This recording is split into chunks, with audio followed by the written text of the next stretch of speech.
Bonjour, voici l'épisode 8 de la série sur le jeu de la carte en défense.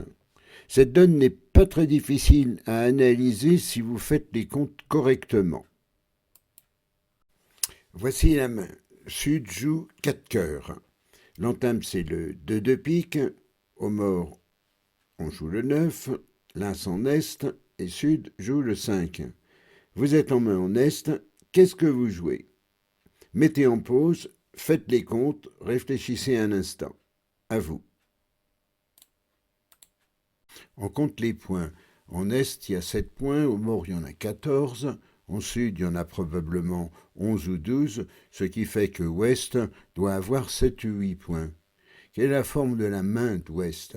L'entame du 2 montre qu'il doit être cingleton, car avec Dame 4-2, il n'aurait pas entamé du 2, voire les enchères à pique en or.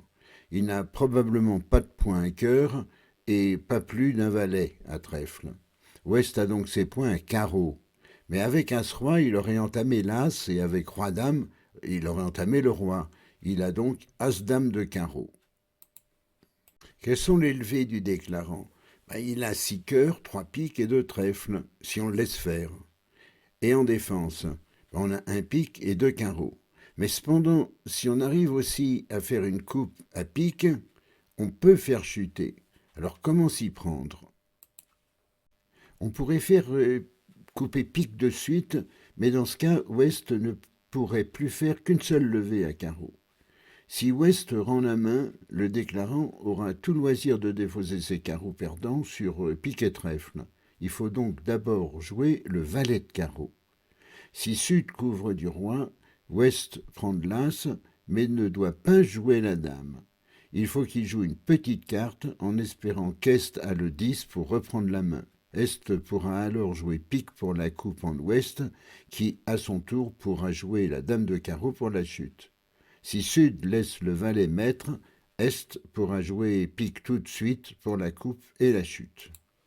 Certains pourront argumenter que si Est n'a pas le 10 de carreau, le déclarant fera plus 1. C'est vrai. Si on joue au pourcentage, cela peut coûter cher par rapport aux autres tables qui n'assureront que 3 levées en faisant couper pique tout de suite. Mais si on joue en imp, il faut absolument essayer de faire chuter. Voici les 4 mains. Prenez un jeu de cartes et jouez 2 options. D'abord, celle qui consiste à faire couper pique de suite, et ensuite celle qui consiste à jouer le valet de carreau. Voilà, c'est fini pour cette vidéo. Abonnez-vous si vous voulez être informé dès que je publie une vidéo sur YouTube ou un article sur mon site bridge74.fr. C'est gratuit et sans pub, du moins de mon fait. Allez, à bientôt.